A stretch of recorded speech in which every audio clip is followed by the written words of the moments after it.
अस्सलाम वालेकुम। मेरा नाम मोहम्मद नवीद असलम है और आज से हम इंग्लिश ग्रामर पे एक डिटेल लेक्चर सीरीज़ स्टार्ट करने जा रहे हैं। इंग्लिश ग्रामर लेक्चर सीरीज़ का जो हमारा पहला लेक्चर होगा वो होगा पार्ट्स ऑफ स्पीच पे। लेकिन पार्ट्स ऑफ स्पीच को ब्रीफली डिस्कस करने से पहले हम कुछ इंग्लिश बेसिक्स को अंडरस्टैंड करेंगे। इंग्लिश बेसिक्स में हमारे पास सबसे पहले सेंटेंस फॉर्मेशन आती है। इस सेंटेंस फॉर्मेशन के ब्रेकअप में अगर हम देखते हैं तो हमारे पास काफ़ी कुछ चीज़ें निकल के आती हैं। इन तमाम चीज़ों को आज के लेक्चर में हम डिस्कस करेंगे। सबसे पहले हम देखेंगे कि हमारे पास सेंटेंस होता क्या है। जब हम बात करते हैं पार्ट्स ऑफ स्पीच की, तो स्पीच हमारे पास जो हम बोलते हैं, जो भी हम किसी से बातचीत करते हैं, वो हम उसको स्पीच बोलते हैं। तो जो भी हम बातचीत कर रहे होते हैं, जो भी हम किसी से बात कर रहे होते हैं, वो सारी बात हमारी फ़िक्रात या सेंटेंसेस में हो रही होती है। तो हम जो भी बातचीत कर रहे होते हैं वो जब सेंटेंस में कर रहे होते हैं तो सेंटेंस का समझना हमारे लिए काफ़ी ज़रूरी है, और इस स्पीच से मुराद भी हमारी सेंटेंस ही होता है। तो सेंटेंस हमारे पास बेसिकली होता है collection of words with meaningful that.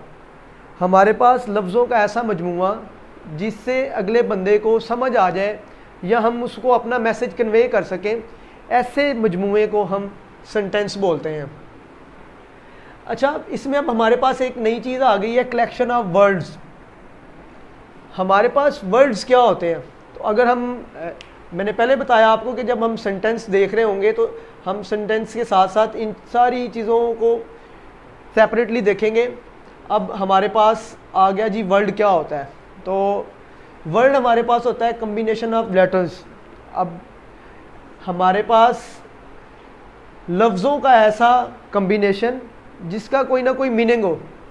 Basically letters हमारे पास जो वर्ड्स हैं, वर्ड्स हमारी बेसिक एंटिटी है किसी भी जो हमारी स्पीच है उसकी। इसको हम बेसिक यूनिट बोल सकते हैं। जैसे कि आप बायोलॉजी पढ़ते हैं या आप केमिस्ट्री पढ़ते हैं तो आप कहते हैं कि जी बेसिक वहाँ पे हमारा सेल होता है। इसी तरह अगर आप स्पीच या आप ग्रामर पढ़ रहे हैं तो किसी भी लैंग्वेज में आपका जो बेसिक यूनिट होता है वो आपका वर्ड होता है।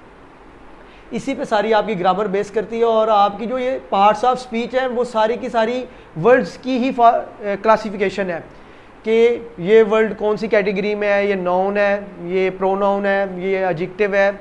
जो भी क्लासिफिकेशंस हैं, पार्ट्स हमारे पास टोटल 8 हैं। तो हम इन वर्ड्स को 8 पार्ट्स में डिवाइड करते हैं कि हमने इन वर्ड्स को बेसिकली क्लासीफाई किया हुआ है 8 पार्ट्स में, और उन्हीं को हम पार्ट्स ऑफ स्पीच बोलते हैं। तो ऐसा कम्बिनेशन लफ्ज़ों का या ऐसा कम्बिनेशन हमारे पास लेटर्स का जिसका कोई ना कोई मीनिंग हो, उसको हम वर्ड बोलते हैं। और आप बाखूबी वाकिफ़ हैं कि हमारे पास इंग्लिश लेटर्स 26 हैं, जो कि ABC से लेके XYZ तक हैं। उनको हमने मज़ीद क्लासीफाई किया हुआ है, जिसमें हमारे पास वॉवल्स होते हैं और कॉन्सोनेंट होते हैं। ये आप बाखूबी सारे वाकिफ़ हैं कि हमारे पास कॉन्सोनेंट लेटर्स कौन से होते हैं और हमारे पास वॉवल्स लेटर्स कौन से होते हैं। अच्छा, अब हम बात कर रहे थे कम्बिनेशन ऑफ लेटर्स की, तो वो हमारे पास निकल के आ जाता है एक वर्ड। और अगर हम इसकी बात करते हैं कलेक्शन ऑफ वर्ड्स या combination of words with thoughtful meaning, तो उसको हम सेंटेंस बोलते हैं। अब अगर हम सेंटेंस के स्ट्रक्चर की बात करते हैं तो वो हमारे पास होता है subject plus verb plus object, या हम सब्जेक्ट प्लस प्रीडिकेट इसको ले लेते हैं। अच्छा, अब इस एग्जाम्पल को आप ले लें कि I am going to school.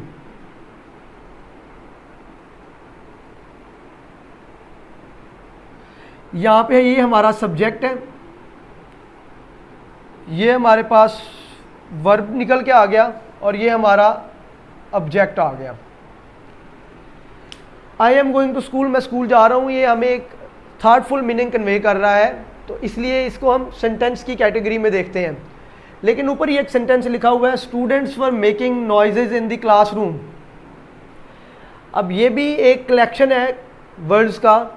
इसमें अगर हम देखते हैं कि स्टूडेंट हमारे पास एक सब्जेक्ट है, वर making noises in the classroom, ये हमारे पास वर्ब आ गया, या इसको आप पूरे को एज अ प्रेडिकेट ले लें। अब इन द क्लासरूम भी हमारे पास एक कम्बिनेशन ऑफ वर्ड्स है। लेकिन इसका मीनिंग तो आ रहा है कि क्लासरूम में, लेकिन कोई थॉटफुल मीनिंग हमारे पास नहीं आ रहा, ना स्टैंड लोन ये सेंटेंस के तौर पे स्टैंड कर सकता है। तो इन द क्लासरूम हमारे पास क्या कहलाता है, फ्रेज कहलाता है। अब combination of words with meaning, अब मीनिंग तो इसका है कि जी इन द क्लासरूम, क्लासरूम में, लेकिन है क्या, इसका ना तो सब्जेक्ट है ना ही इसका कोई प्रेडिकेट है। तो ऐसे कम्बिनेशन या ऐसा हमारा जो मजमुआ होगा लफ्ज़ों का कि जिसका कोई हमारे पास स्टैंड लोन वो मीनिंगफुल थाट नहीं कन्वे कर सकते, उसको हम फ्रेज़ बोलते हैं। अच्छा, फ्रेजेस हमारे पास मुख्तलिफ डिफरेंट जो है ना वो कैटेगरीज़ में फॉल करती हैं। उसमें नाउन फ्रेज़ होती है, वर्ब फ्रेज़ होती है। जिस तरह अभी हम इसकी बात करते हैं तो इन द क्लासरूम ये प्रेपोजिशनल फ्रेज़ कहलाती है। इनको मज़ीद हम डिटेल में बाद में देखेंगे। अभी फॉर द टाइम बीइंग अभी हम जो है ना इतना ही देखेंगे कि हमारे पास फ्रेज़ होता क्या है। Phrase is a combination of words with meaning, but वो हमें कोई थाटफुल मीनिंग कन्वे नहीं कर रही होती, या वो अकेले हमें किसी भी किस्म की कोई ख़ास इंफॉर्मेशन नहीं दे रही होती। हाँ, अगर उसको हम किसी दूसरे सेंटेंस के साथ ऐसा मतलब जो हमें थाटफुल मीनिंग कन्वे कर रहा हो उसके साथ उसको कंबाइन कर देते हैं तो उसका मीनिंग खुल के सामने आ जाता है। जैसे कि इस केस में students were making noises in the class in the classroom, तो इन द क्लासरूम यहाँ पे अब हमें मीनिंग दे रहा है कि बच्चे क्लास में शोर मचा रहे थे। अच्छा, इसके बाद हम अगर बात करते हैं तो हमारे पास क्लॉजेज आती हैं। अब हमारे पास फ्रेज़ के बाद क्लॉजेज आती हैं। सेंटेंस फॉर्मेशन को अगर हम देखते हैं तो पहले लेटर्स निकल के आए, उसके बाद वर्ड निकल के आया, उसके बाद फ्रेज़ निकल के आया। अब क्लास क्या होता है? क्लास भी कम्बिनेशन ऑफ वर्ड्स होता है, लेकिन ऐसा कम्बिनेशन जिसका अपना सब्जेक्ट हो और साथ ही उसके अपना प्रेडिकेट हो। ऐसे कम्बिनेशन को हम हमेशा क्लास बोलते हैं। ये क्लास की खासियत होती है कि वो एज अ सेंटेंस भी स्टैंड कर सकता है। अब क्लास में अगर हम देखते हैं तो क्लास को भी दो तरीके से डिवाइड किया गया है, डिपेंडेंट क्लास और इंडिपेंडेंट क्लास। ये डिपेंडेंट क्लास और इंडिपेंडेंट क्लास क्या होती है ये हम मज़ीद आगे डिस्कस करते हैं।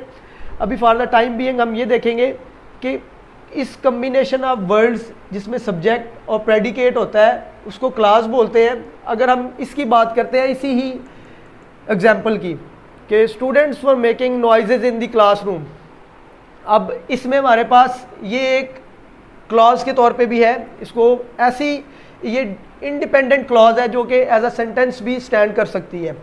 इसमें अब हमारे पास स्टूडेंट क्या है, स्टूडेंट हमारे पास सब्जेक्ट है। उसके बाद हमारे पास है वर making noises in the classroom, ये हमारे पास इस सेंटेंस का प्रेडिकेट है। अब इस प्रेडिकेट में हमारे पास दो चीज़ें होती हैं जो यहाँ पे अगर लिख लेते हैं, एक हमारा वर्ब और दूसरा प्लस उसका कम्प्लीमेंट जो कि सेंटेंस को कंप्लीट करने में मदद देता है।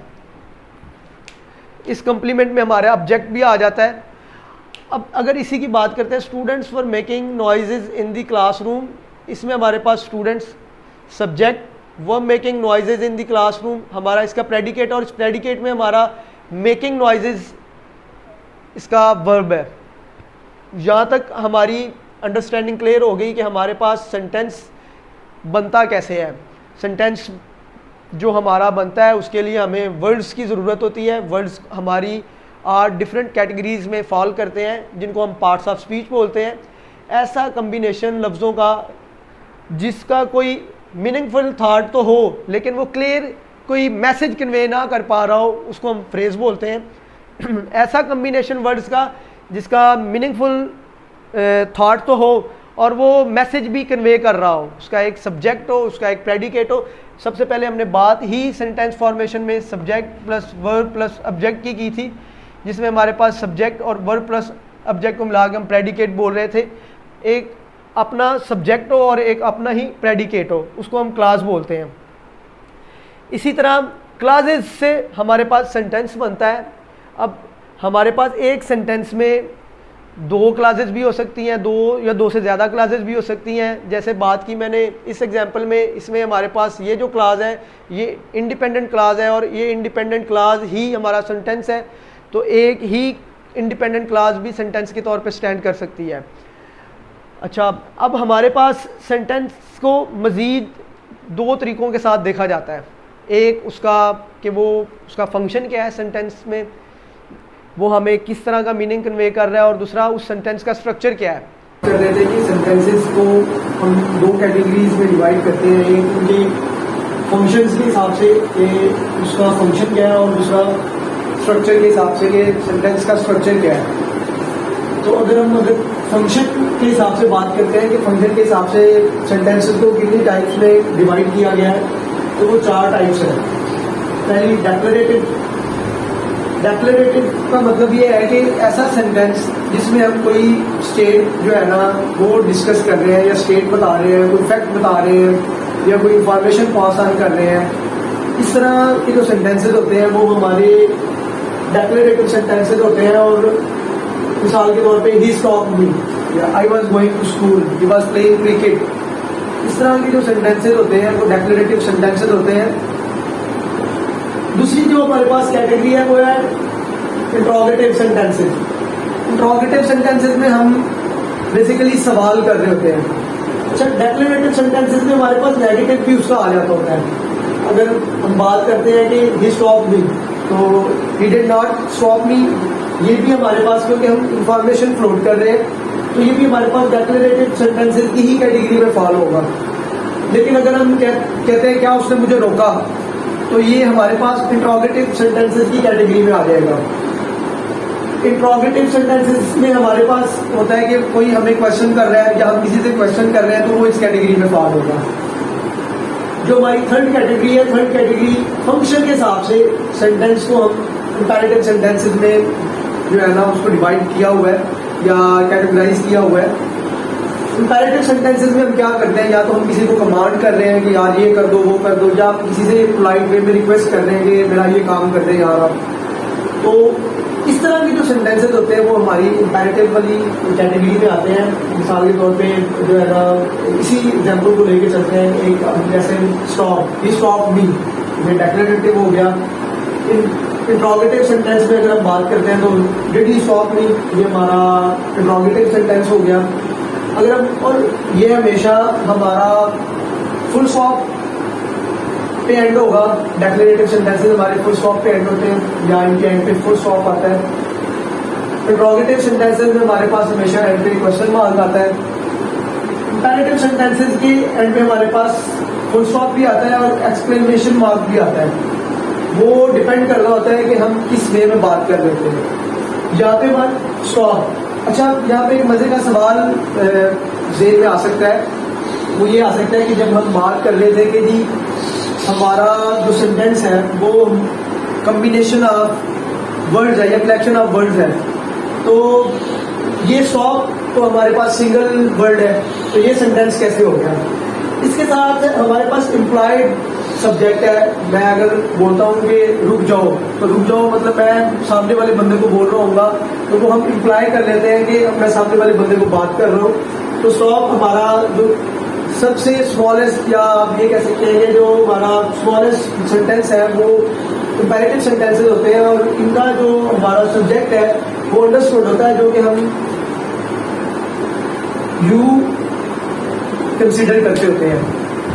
इसमें ये अंडरस्टूड होता है कि यू इसका सब्जेक्ट है। अगर मैं बात करता हूँ स्टॉप की, तो यू उसका अंडरस्टूड सब्जेक्ट है।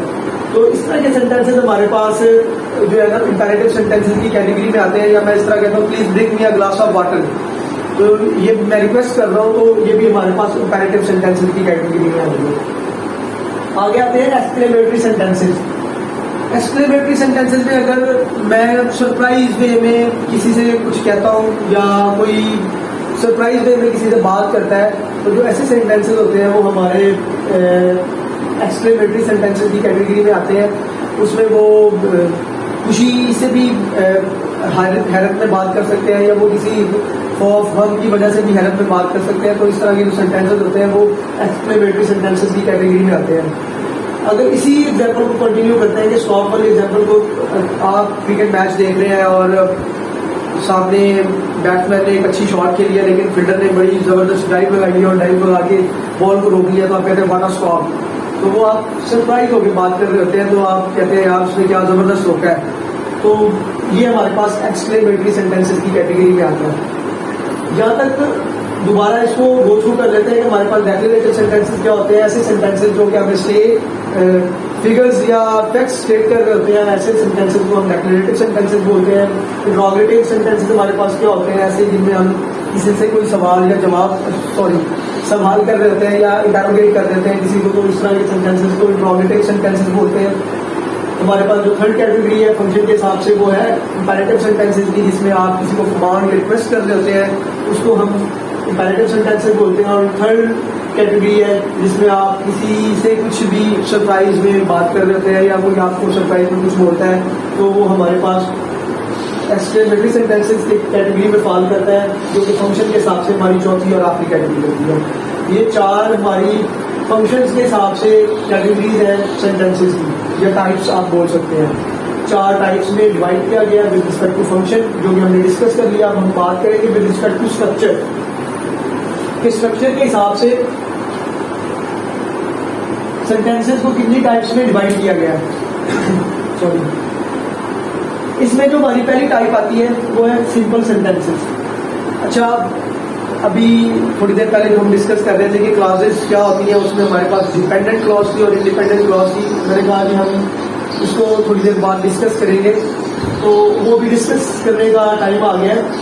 फिर हमारे पास स्ट्रक्चर के हिसाब से जब हम कैटेगराइज करते हैं सेंटेंसेस को, उसमें डिपेंडेंट और इंडिपेंडेंट क्लॉज का ही सारा अमल दखल है।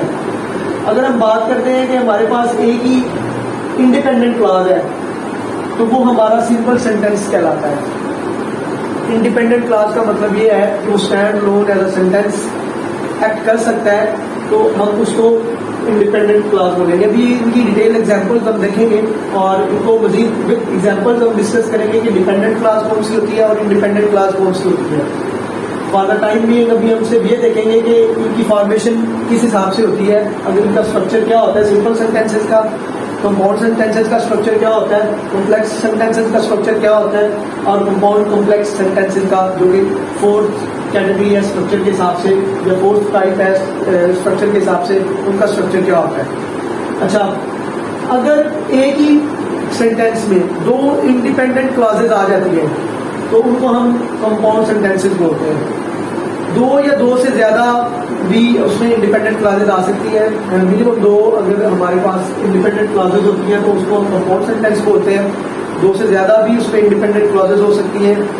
वो सेंटेंसेस जिनमें दो या दो से ज्यादा इंडिपेंडेंट क्लॉजेज होती हैं, उनको हम कंपाउंड सेंटेंसेस बोलते हैं। एग्जाम्पल्स अभी हम बाद में देखते हैं। इसके बाद आ जाती है कॉम्प्लेक्स सेंटेंसेस की बारी। कॉम्प्लेक्स सेंटेंसेस ऐसे सेंटेंसेस होते हैं जिनमें एक इंडिपेंडेंट क्लॉज हो और एक डिपेंडेंट क्लॉज हो। ऐसे सेंटेंसेस हमारे पास जिनमें एक डिपेंडेंट क्लॉज और एक इंडिपेंडेंट क्लॉज हो। डिपेंडेंट क्लॉज को सबऑर्डिनेट क्लॉज भी बोलते हैं। इसको मतलब कॉम्प्लेक्स सेंटेंसेस अगर हमारे पास आ गया तो एक हमारे पास इंडिपेंडेंट क्लॉज होगी, एक डिपेंडेंट या सबऑर्डिनेट क्लॉज होगी। अब सॉरी, एक चीज मैं यहाँ पे डिस्कस करना भूल गया कि कंपाउंड सेंटेंसेस में हमारे पास जो दो इंडिपेंडेंट क्लॉजेज होती हैं वो हमेशा कोऑर्डिनेटिंग कंजंक्शन के थ्रू, ये conjunction basically parts of speech में एक हमारा पार्ट है, इसको हम जब इसकी बारी आएगी तब हम डिटेल में देखेंगे। लेकिन अभी फिलहाल हम इसमें देखेंगे कि सिर्फ और सिर्फ हमारे कंपाउंड सेंटेंसेस जिनमें दो हमारे पास इंडिपेंडेंट क्लॉजेज होती हैं उनको हम कोऑर्डिनेटिंग कंजंक्शंस के थ्रू ज्वाइन करते हैं या कंबाइन करते हैं। अब हमारे पास कौन सी कोऑर्डिनेटिव कंजंक्शन होती है उनको याद करने का सबसे आसान तरीका है फैन वॉइस। फैन वॉइस आप याद कर ले तो आपको आइडिया हो जाएगा कि जिन सेंटेंसेस में फैन वॉइस यूज हो रहा है और दो हमारे पास इंडिपेंडेंट क्लॉजेज होंगी वो हमारे कंपाउंड सेंटेंसेस होंगे। Fanboys F for, A for and, N for nor, B for but, O for or, Y for yet, S for सो।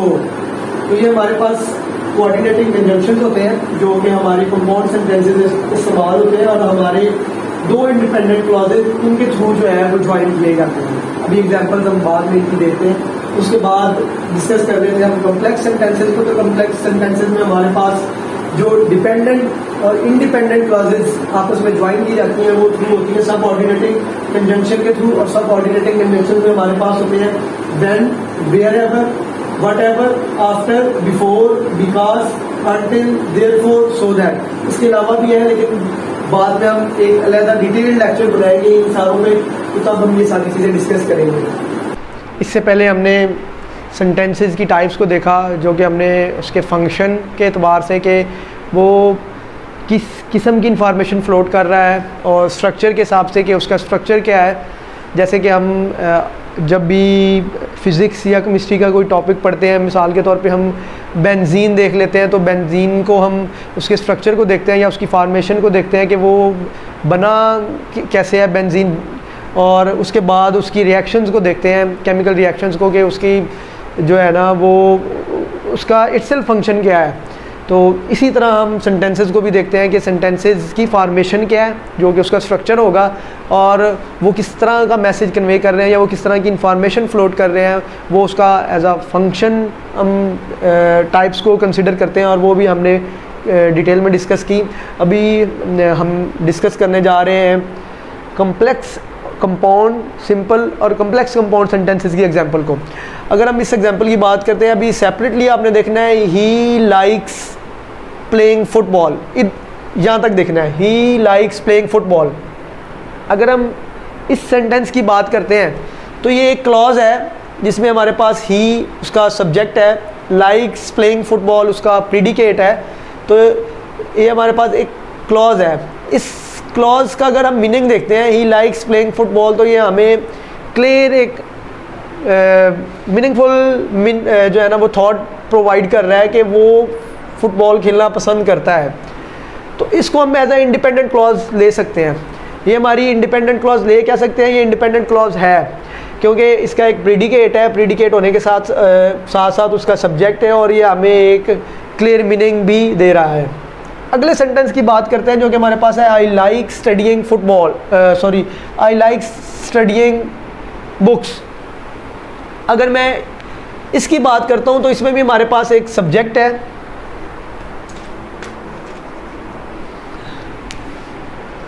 इसमें हमारे पास ये सब्जेक्ट है और ये उसका प्रेडिकेट है।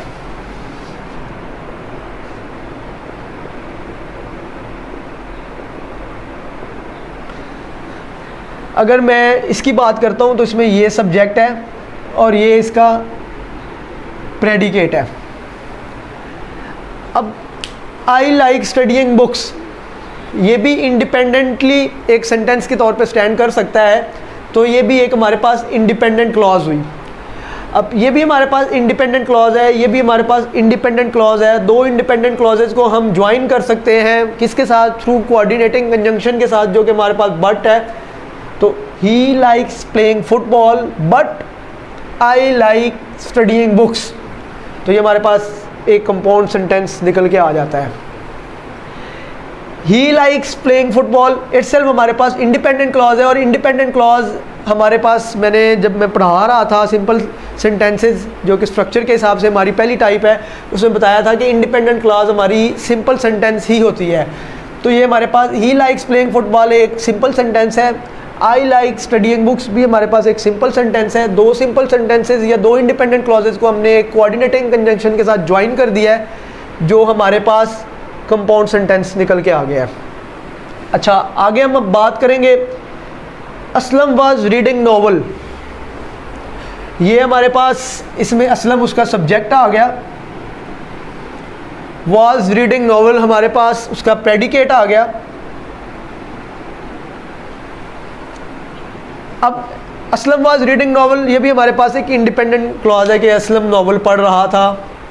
अब अगली इंडिपेंडेंट क्लॉज या अगला सेंटेंस हम देखते हैं, हिज सिस्टर वाज कुकिंग, उसकी बहन कुकिंग कर रही थी या उसकी सिस्टर खाना बना रही थी।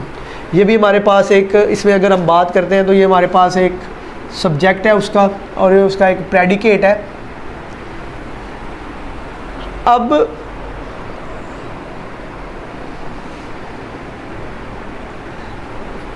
जब हम इसकी बात करेंगे तो इंडिपेंडेंट क्लॉजेज को हमने एक कोऑर्डिनेटिंग कंजंक्शन एंड के साथ ज्वाइन कर दिया, तो ये हमारे पास कंपाउंड सेंटेंस बन गया। अगर हम इस पूरे सेंटेंस की बात करते हैं जिसके दो पार्ट्स हैं, दोनों इंडिपेंडेंट क्लॉजेज हैं, Aslam was reading novel and his sister was cooking, तो ये हमारे पास एक कंपाउंड सेंटेंस होगा। अब हम अगर अगली एग्जांपल की बात करते हैं, ही फेल ऑफ द बाइक, वो मोटरसाइकिल से या वो बाइक से गिर गया, तो ये हमारे पास एक इंडिपेंडेंट क्लॉज है जिसमें हमारे पास ही उसका सब्जेक्ट है और फेल ऑफ द बाइक हमारे पास उसका प्रीडिकेट है। ये भी हमारे पास स्टैंड लोन एक इंडिपेंडेंट क्लॉज है। और ही ब्रोक हिज आर्म, उसका हाथ टूट गया या उसने अपना हाथ तोड़ लिया, वो भी हमारे पास एक इंडिपेंडेंट क्लॉज है जिसमें ही उसका सब्जेक्ट है और ये उसका प्रीडिकेट है। अब ये भी दो इंडिपेंडेंट क्लॉजेज हैं, इन दो इंडिपेंडेंट क्लॉजेज को हमने कोऑर्डिनेटिंग कंजंक्शन के साथ ज्वाइन कर दिया है, जो कि हमारे पास निकल के कंपाउंड सेंटेंस आ गया। अगर हम इसकी बात करते हैं तो ये आ जाएगा he fell off the bike and he broke his arm, तो ये हमारे पास एक कंपाउंड सेंटेंस होगा जिसमें दो इंडिपेंडेंट क्लॉजेज हैं और एक कोऑर्डिनेटिंग कंजंक्शन के साथ उसको हमने ज्वाइन किया हुआ है। हमेशा कोऑर्डिनेटिंग कंजंक्शन के साथ हमारी कॉमा आएगा। आपके जितने भी एफपीएससी के या पीपीएससी के एग्ज़ाम होते हैं 16th स्केल के या 17th स्केल में, उन एग्ज़ाम्स में 3 से 4 क्वेश्चन ऐसे इंग्लिश के आते हैं जो कि इन्हीं से रिलेटेड होते हैं। जो ये भी जो एग्जांपल लिया है मैंने, he fell off the bike and he broke his arm, ये भी पीपीएससी के एक 16th स्केल के पेपर में ये आया हुआ था कि ये आप आइडेंटिफाई करेंगे सेंटेंस की कौन सी फॉर्म है, कौन सी टाइप है, सिंपल है, कंपाउंड है, कम्प्लेक्स है या कंपाउंड कम्प्लेक्स सेंटेंस है।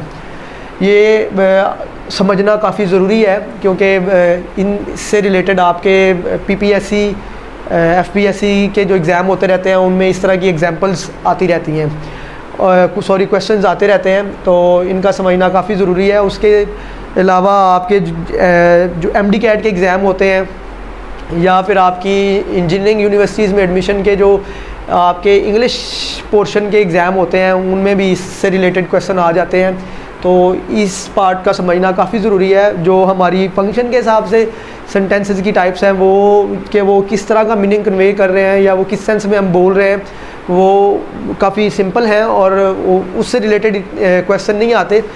हमेशा स्ट्रक्चर के हिसाब से आपके क्वेश्चन आते हैं कि आपके स्ट्रक्चर के हिसाब से ये सेंटेंस की कौन सी टाइप है।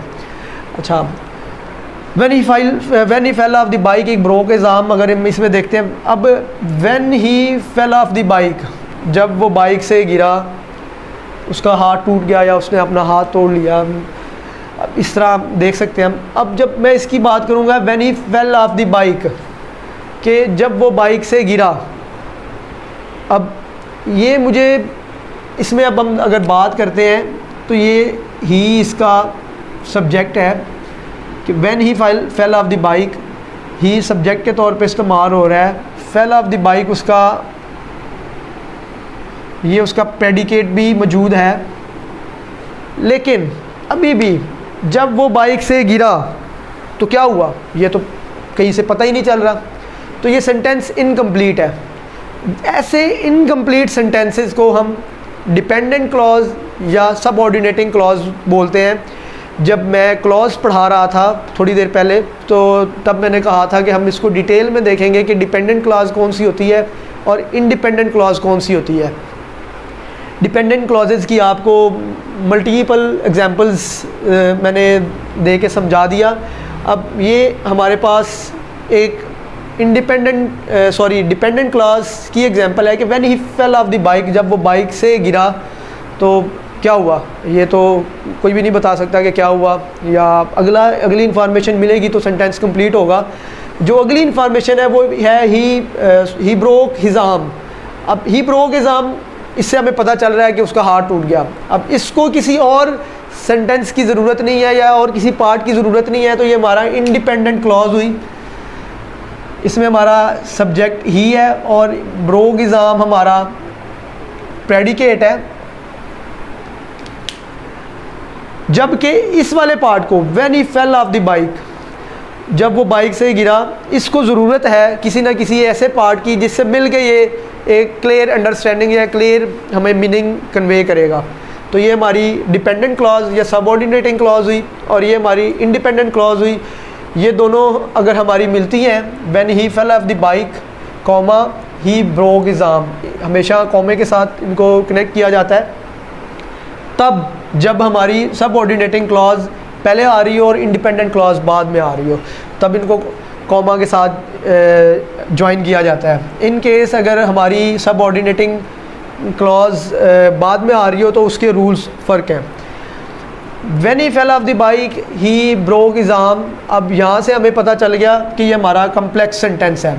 कहाँ से पता चला? इससे, when he fell off the bike. और ये व्हेन अगर आप देखें तो ये मैंने बताया था कि सबऑर्डिनेटिंग कंजंक्शन है, जिसमें मैंने आपको लिखवाए थे when, wherever, whenever और देयरफॉर, बिफोर, सो दैट, ये वाली हमारी जो है वो सबऑर्डिनेटिंग कंजंक्शंस हैं और ये इस सेंटेंस में इस्तेमाल हो रही है। और ये जिस पार्ट के साथ इस्तेमाल हो रही है, ये ही फेल ऑफ द बाइक, अगर मैं इसकी बात करता हूँ, ही फेल ऑफ द बाइक, वो बाइक से गिर गया, ये हमारे पास कौन सी क्लास होगी? ये भी इंडिपेंडेंट क्लास होगी, लेकिन हमने उसके साथ एक सबऑर्डिनेटिंग कंजंक्शन लगाई हुई है, when he fell off the bike. अब जब ये सबऑर्डिनेटिंग कंजंक्शन लग गई है, इसका मतलब है कि ये पूरी की पूरी क्लॉज भी सबऑर्डिनेटिंग क्लॉज होगी और इसको एक इंडिपेंडेंट क्लॉज की ज़रूरत है, तब जाके हमारा सेंटेंस कंप्लीट होगा।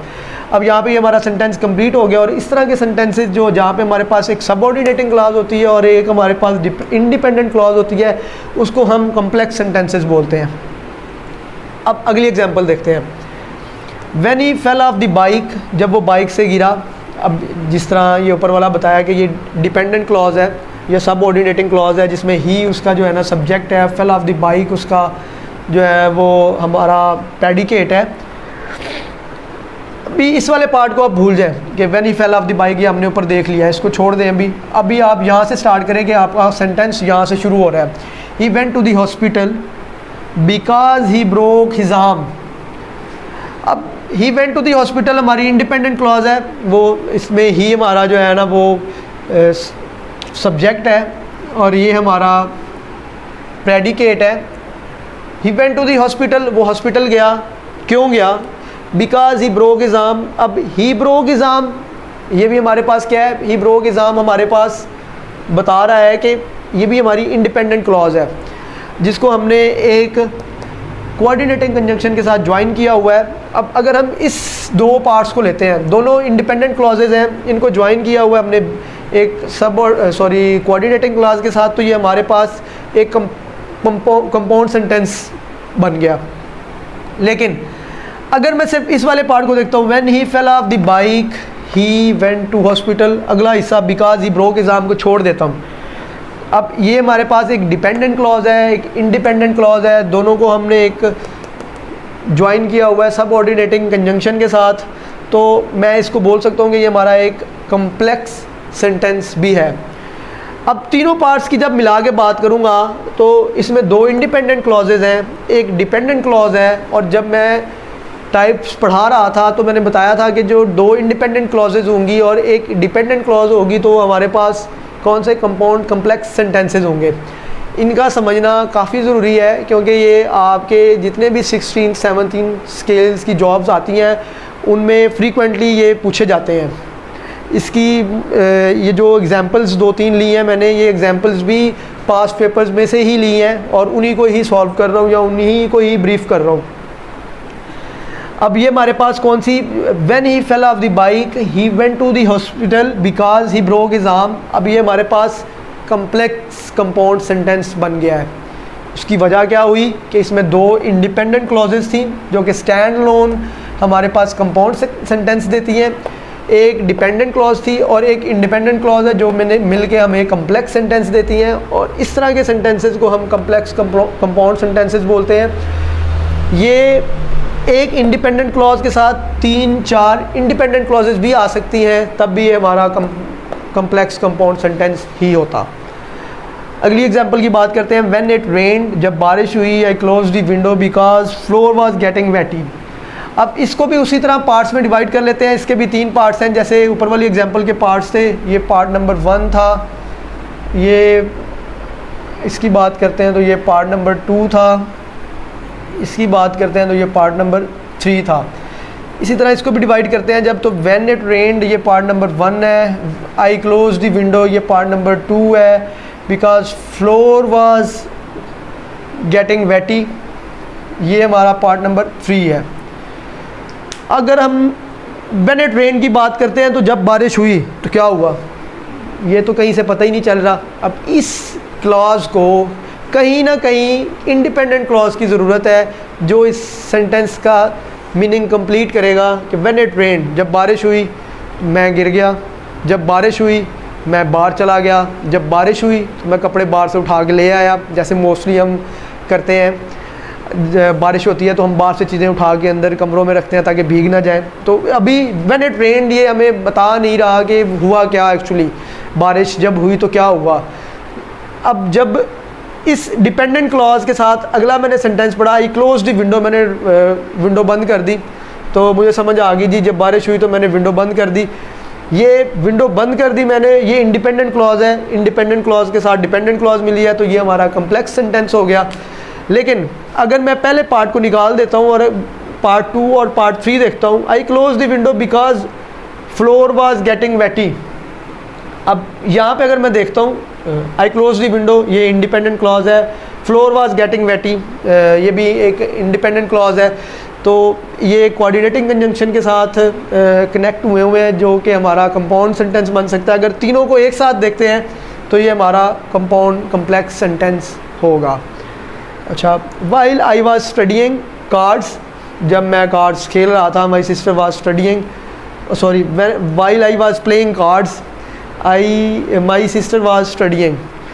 अब while I was playing cards, जब मैं कार्ड खेल रहा था, अब खेल रहा था तो क्या हो रहा था, अब्बू मुझे डांट रहे थे, अम्मी खाना बना रहे थे, बहन मेरी पढ़ रही थी, भाई मेरा बाज़ार गया हुआ था, क्या हुआ था ये भी पता नहीं चल रहा। इस जो हमारी क्लास है इससे, इस क्लास का आई सब्जेक्ट भी है, वाज प्लेइंग कार्ड्स एक प्रेडिकेट भी है, लेकिन फिर भी ये हमें कोई थाटफुल मीनिंग नहीं दे रहा। इसके साथ कहीं ना कहीं हमें एक इंडिपेंडेंट क्लॉज की ज़रूरत होगी जिससे इस पूरे सेंटेंस का हमें मीनिंग क्लियर होगा। अब ये उसकी सबऑर्डिनेटिंग क्लॉज हो गई। माई सिस्टर वाज स्टडीइंग एक इंडिपेंडेंट क्लॉज है जिसको अगर हम देखते हैं तो हमारा ये हमारा कम्प्लेक्स सेंटेंस बन जाता है। लेकिन अगर इसी में मैं मज़ीद ऐड कर देता हूँ, while I was playing cards my sister was studying because he had to perform good in her exam. अब he had to perform good in her exam, ये अब हमारी एक और इंडिपेंडेंट क्लॉज है। तो my sister was studying because she had to perform good in her exam, ये भी एक इंडिपेंडेंट क्लॉज है। दो इंडिपेंडेंट क्लॉजेज मिलके हमारी एक कंपाउंड सेंटेंस बनाती हैं, लेकिन जब वो हमारी सबऑर्डिनेटिंग क्लॉज के साथ मिलेंगी तो वो कम्प्लेक्स कंपाउंड सेंटेंस बना देंगी। तो ये कुछ एग्जांपल्स थी हमारी स्ट्रक्चर के हिसाब से सेंटेंसेस की कितनी टाइप्स हैं और उन टाइप्स की क्या क्या एग्जांपल्स हैं और उनको कैसे हम क्लासीफाई कर सकते हैं या कैसे हम उनको जो है ना देख सकते हैं कि ये कौन सी टाइप का सेंटेंस है, वो ब्रीफली डिस्कस किया मैंने आपसे। अभी मैं लेक्चर कंक्लूड करने से पहले आपको बताना चाहूँगा कि आज हमने क्या क्या चीज़ें डिस्कस की। हमने सेंटेंस देखा, सेंटेंस की फॉर्मेशन देखी जिसमें बताया कि जी सब्जेक्ट प्लस प्रेडिकेट होता है, या सिंपल जो हम शुरू से पढ़ते आ रहे हैं subject plus verb plus object होता है। हमारे पास सेंटेंस होता गया है, वो फॉर्मेशन या कम्बिनेशन कलेक्शन ऑफ वर्ड्स होते हैं। वर्ड्स क्या होते हैं हमारे पास, वो कम्बिनेशन ऑफ हमारा लेटर्स होता है। और फ्रेज़ हमारे पास क्या होती है, वो फ्रेज़ हमारे पास कम्बिनेशन ऑफ वर्ड्स ही होता है, लेकिन ऐसा जिसमें ना तो सब्जेक्ट हो ना ही उसका कोई प्रेडिकेट हो और वो अकेले कोई हमें सेंसफुल मीनिंग ना दे रही हो। इटसेल्फ उसका मीनिंग ज़रूर होता है। जैसे आई was playing in the play ground, तो इन दी प्ले ग्राउंड यहाँ पे हमारे पास एक प्रेपोजिशनल फ्रेज़ है। और इसी तरह इन द प्ले ग्राउंड हमें कोई जो है ना वो मीनिंग कन्वे नहीं करेगा। इटसेल्फ इसका मीनिंग ज़रूर है कि प्ले ग्राउंड में। तो जब इसको किसी सेंटेंस के साथ या किसी क्लॉज के साथ इस्तेमाल किया जाएगा तो ये हमें एक क्लियर अंडरस्टैंडिंग देगी उस सेंटेंस की। अब क्लॉज क्या होता है, क्लॉज का बताया कि जी वो भी कम्बिनेशन ऑफ वर्ड्स ही होता है, लेकिन उसमें उसका अपना एक सब्जेक्ट भी होता है, एक प्रेडिकेट भी होता है। फिर हमने पढ़ा डिपेंडेंट क्लॉजेज़ क्या होती हैं और इंडिपेंडेंट क्लॉजेज़ क्या होती हैं, काफ़ी डिटेल में समझाया मैंने। ऐसी क्लॉजेज़ जिनमें वो हमें stand alone as a clause वो सेंटेंस के तौर पे अगर वो अमल कर सकती हैं या वो एक सेंटेंस को रिप्रेजेंट कर सकती हैं, तो वो हमारे पास इंडिपेंडेंट क्लॉजेज़ होती हैं। और डिपेंडेंट क्लॉजेज़ जैसे कि मैंने बताया, when he fell off the bike, जब वो बाइक से गिर गया, इसका सब्जेक्ट भी है, प्रेडिकेट भी है, लेकिन ये हमें कोई क्लियर मीनिंग तो इसका भी है लेकिन हमें कोई सेंसफुल मीनिंग नहीं दे रही, ना इससे सेंटेंस कंप्लीट हो रहा है। तो इस तरह की जो हमारे पास क्लॉजेज़ होती हैं वो डिपेंडेंट क्लॉजेज़ होती हैं। आज का लेक्चर यहाँ पे वाइंड अप करते हैं और अगला लेक्चर हमारा पार्ट्स ऑफ स्पीच पे होगा। पार्ट्स ऑफ स्पीच को हम ब्रीफली डिस्कस करेंगे। जो हमने देखा कि हमारे वर्ड्स हैं जो कि लेटर्स से बनते हैं, उनको हमने 8 कैटेगरीज या 8 हिस्सों में डिवाइड किया हुआ है जो कि हमारे पार्ट्स ऑफ स्पीच कहलाते हैं। अगले लेक्चर में इंशाल्लाह उनको हम डिस्कस करेंगे। तब तक के लिए अल्लाह हाफ़िज़।